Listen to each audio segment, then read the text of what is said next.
ज्ञान the treasure में आपका स्वागत है। हम आपको कुछ ऐसे टोटके बताएंगे जो आपको सभी संकटों से मुक्ति दिलाएंगे। कई बार ऐसा होता है कि बहुत प्रयास करने के बाद भी कोई काम नहीं बनता है, और यदि बन भी जाता है तो बनते बनते बिगड़ जाता है। सफलता आते आते आपके हाथ से फिसल जाती है। आखिर इसके पीछे कुछ तो कारण होगा। माना जाता है कि कभी कभी पितृदोष होता है, कभी कभी काल सर्प दोष होता है, कभी कभी ग्रह नक्षत्रों के बुरे प्रभाव के कारण कभी कोई सुख प्राप्त नहीं होता है, तो कभी देवी देवताओं के प्रति किए गए अपराध के चलते भी दुखों और समस्याओं का सामना करना पड़ता है। यह ठीक होने के बावजूद कभी कभी वास्तु दोष के कारण भी व्यक्ति समस्याओं से घिरा रहता है। उपरोक्त कारणों के चलते व्यक्ति कर्ज में डूब जाता है, संतान सुख चला जाता है, गृह कलह बढ़ जाती है, धन समृद्धि भी साथ छोड़ देती है, दरिद्रता पीछे लग जाती है, रोग और शोक भी परेशान करते रहते हैं। इस तरह की अन्य कई समस्याओं से व्यक्ति गिर जाता है। आपके जीवन में किसी भी प्रकार की समस्या हो और बिगड़े काम नहीं बन रहे हो, तो ज्योतिषियों द्वारा बताए गए अद्भुत उपाय अपना सकते हैं और बिगड़े हुए काम को बना सकते हैं। विदेश यात्रा में अड़चन आ रही हो, उन्नति में रुकावट हो रही हो, धन प्राप्ति में कठिनाई हो रहा हो, विवाह में विलंब आदि तरह के कार्यों के समाधान के लिए मैं आपको कुछ उपाय टोटके के रूप में बताऊंगा, जिसको करने से सभी तरह की समस्याओं से मुक्ति पाई जा सकती है। इसमें हनुमान चालीसा का बड़ा योगदान है। आप प्रतिदिन हनुमान चालीसा पढ़िए। मंगलवार या शनिवार के दिन हनुमान जी को चूल्हा चढ़ाइए और उनको बनारसी पान का बीड़ा भी अर्पित कीजिए। आपके बिगड़े काम फिर से बनने लगेंगे। हनुमान चालीसा पढ़ने से जहां पितृदोष, राहु दोष, मंगल दोष आदि दूर होते हैं, वहीं भूत प्रेत आदि का जो बुरा साया है वो भी हट जाता है। मंगल कामना और भावना से हनुमान जी से जुड़े रहने से सभी तरह के संकट से हनुमान जी स्वयं छुटकारा दिला सकते हैं। सबसे पहले अभी मैं आपको किस्मत खोलने के उपाय बता रहा हूं, किस्मत के ताले। सबसे पहले आप ताले की दुकान पर किसी भी शुक्रवार को जाएं और एक स्टील या लोहे का ताला खरीद लें। लेकिन ध्यान रखें, ताला बंद होना चाहिए, खुला हुआ नहीं।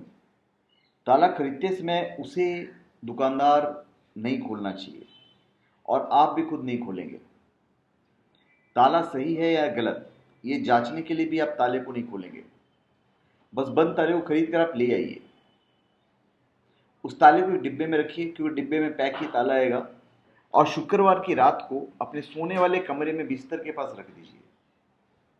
शनिवार सुबह उठकर स्नान आदि करके निवृत्त होकर ताले को बिना खोले मंदिर या देवस्थान पर जाके रख दीजिए। ताले को रखकर बिना कुछ बोले, बिना पलटे वापस अपने घर आ जाइए और विश्वास और श्रद्धा रखिए। जैसे ही कोई उस ताले को खुलेगा, आपकी किस्मत का ताला भी खुल जाएगा। यह लाल किताब का जाना माना प्रयोग है। अपनी किस्मत चमकाने के लिए आप इसे आजमा सकते हैं और 100% आप इसमें सफल होंगे। इसके बाद हम आपको बताएंगे पीपल और बरगद की पूजा करना है। कोई काम ना बन रहा हो तो 19 शनिवार, 19 मतलब 19 शनिवार तक आप पीपल के पेड़ पे धागा लपेटें और तिल के तेल का दिया जलाएं। इस दिए में 11 दाने काली उड़द के जरूर रखें। इसके अलावा प्रतिदिन शाम के समय मतलब संध्या के समय संध्या को पीपल में घी का दिया जलाकर रखिए। ध्यान रखिए कि पीपल को शनिवार को ही छूइएगा और किसी भी दिन छूना नहीं है। फिर ज्येष्ठ कृष्ण अमावस्या तिथि के दिन वट वृक्ष की पूजा का विधान है। शास्त्रों में कहा गया है कि इस दिन वट वृक्ष की पूजा से सौभाग्य एवं अस्थायी धन और सुख शांति की प्राप्ति होती है। बरगद के पेड़ को वट का वृक्ष भी कहा जाता है। शास्त्रों में वट वृक्ष को पीपल के समान ही महत्व दिया गया है। पुराणों में यह स्पष्ट लिखा गया है कि वट वृक्ष की जड़ों में ब्रह्मा जी, तन में विष्णु जी और डालियों एवं पत्तों में शिव का वास है। इसके नीचे बैठकर पूजन, व्रत, कथा आदि कहने और सुनने से मनोकामना पूरी होती है। हिंदू धर्म के अनुसार 5 वट वृक्षों का बहुत महत्व है। अक्षय वट, पंचवट, वंशीवट, गयावट और सिद्धवट, इन पांचों के बारे में कहा गया है। इनकी प्राचीनता के बारे में कोई नहीं जानता है। संसार में उक्त 5 वटों को पवित्र वट की श्रेणी में रखा गया है। प्रयाग में अक्षय वट, नासिक में पंचवट, वृंदावन में वंशीवट, गया में गयावट और उज्जैन में पवित्र सिद्धवट है। तहम पुनि शंभु समुझिपन आसन, बैठे वटतर करी कमलासन। इसका भावार्थ है, कई सगुण साधकों, ऋषियों, यहाँ तक कि देवताओं ने भी वट वृक्ष में भगवान विष्णु की उपस्थिति के दर्शन किए हैं। और ये हम नहीं कह रहे हैं, ये हमारा रामचरितमानस कहता है। अगर आपको बहुत सारे संकट आ रहे हैं तो संकटों के बचने के उपाय मैं आपको बताने जा रहा हूं। यदि आप संकटों से जूझ रहे हैं, बार बार एक के बाद एक कोई ना कोई संकट से आप घिर जाते हैं, तो किसी की शव यात्रा में शमशान से लौटते वक्त कुछ सिक्के पीछे फेंकते हुए आ जाइए। आपके सारे संकट धीरे धीरे कटते चले जाएंगे। स्नान आदि से निवृत्त होने के बाद हनुमान जी के मंदिर जाकर उनसे जाने अनजाने किए गए पापों की क्षमा मांग लें। तुरंत ही संकटों से मुक्ति मिलना शुरू हो जाएगा। फिर कांसे की कटोरी में आप तेल भर लीजिए। तेल भरकर उसमें अपनी परछाई देखें और यह तेल जो है किसी मंदिर में दान कर दीजिए। 5 तरह के फल जाकर किसी मंदिर में रखाइए। उसके बाद घर में किसी भी कार्य के लिए निकलते समय पहले श्री गणेशाय नमः या ओम श्री गणेशाय नमः या ओम गण गणपते नमः बोलें। फिर विपरीत दिशा में 4 पग जाएं। जैसे जा रहे हैं तो विपरीत दिशा में 4 पग जाइए। उसके बाद कार्य पर चले जाइए। कार्य आपका जरूर बनेगा। घर से निकलते वक्त गुड़ खाकर व थोड़ा सा पानी पीकर निकलें तो कार्य में सफलता मिलेगी। इसके अलावा घर की देहली के बाहर कुछ काली मिर्च के दाने बिखेर दीजिए और उस पर पैर रखकर निकल जाए। फिर पीछे पलटकर नहीं देखना है। इस उपाय से आपके बिगड़े हुए जो भी काम है वो बनने शुरू हो जाएंगे। अगर आपको बहुत सारी खुशियां चाहिए, अपने घर में खुशियां बढ़ाना है, तो घर की दीवारों पर लगे हुए चित्रों को बदलें। ऐसा कोई भी चित्र न लगाएं जिससे आपकी भावनाएं विकृत होती हैं। दीवार पर लगा प्रकृति का चित्र या हंसमुख परिवार का चित्र आपके जीवन में खुशियां बढ़ा सकते हैं और खुशियां बढ़ा सकने में सक्षम है। फिर बैठक room, bedroom, kitchen, study room, बरामदे आदि जगहों पर किसी वास्तुशास्त्री से पूछकर ही कोई चित्र या पेंटिंग लगाएं। एक चित्र आपका जीवन बदल सकता है। घर में ढेर सारे देवी और देवताओं के चित्र या मूर्तियां कभी नहीं रखनी चाहिए। अगर आपके घर में गृह कलेश है तो गृह कलेश से बचने के मैं आपको उपाय बता रहा हूं। घर के पूजा स्थान पर घी का दीपक जलाइए। कपूर और अष्टगंध का सुगंध प्रतिदिन घर में फैलाएं। गुरुवार और रविवार को गुड़ और घी मिलाकर उसे कंडे पर जलाएं।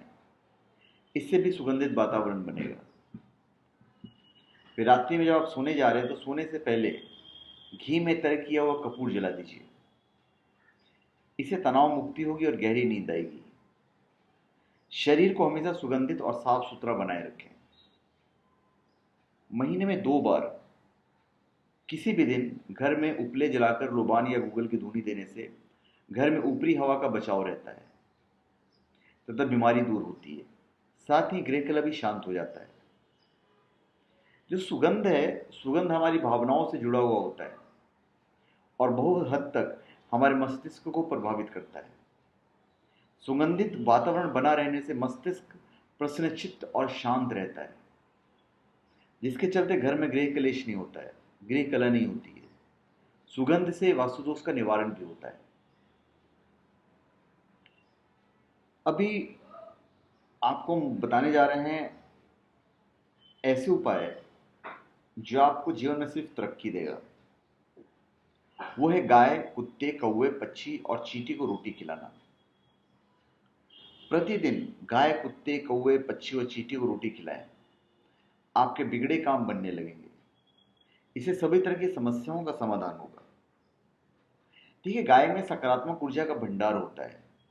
घर के आसपास गाय होने का मतलब है आप सभी तरह के संकटों से दूर रहकर सुख और समृद्धिपूर्वक जीवन जी रहे हैं। गाय को प्रतिदिन भोजन कराने से घर में धन, समृद्धि और शांति बढ़ती है। गाय को खिलाने से घर का पीड़ा दूर होगा। कुत्ता आपको राजा से रंग और रंग से राजा बना सकता है। कुत्ते को खिलाने से दुश्मन आपसे दूर रहेंगे। कुत्ते को प्रतिदिन भोजन देने से जहां दुश्मनों का भय मिट जाता है, वहीं व्यक्ति निडर हो जाता है। कुत्ता पालने से लक्ष्मी आती है और कुत्ता घर के रोगी सदस्य की बीमारी अपने ऊपर ले लेता है। पितृपक्ष में कुत्ते को मीठी रोटी खिलानी चाहिए। फिर कौवे को भोजन कराने से सभी तरह का पित्त और काल सर्प दोष दूर होता है। कौवे को भोजन कराने से अनिष्ट व शत्रु का नाश होता है। शनि को प्रसन्न करना हो तो कौवे को भोजन कराना चाहिए। पक्षी को खिलाने से व्यापार नौकरी में लाभ होता है, घर में खुशियां बढ़ती है और व्यक्ति समृद्धि के द्वार खोल देता है। इसके अलावा चींटी को शक्कर मिलाकर आटा खिलाने से कर्ज समाप्त होता है और मछली को खिलाने से समृद्धि बढ़ती है। समाज में मान सम्मान की प्राप्ति के लिए कबूतरों को चावल डालें। बाजरा शुक्रवार को खरीदें और शनिवार से आप डालना शुरू कर दीजिए।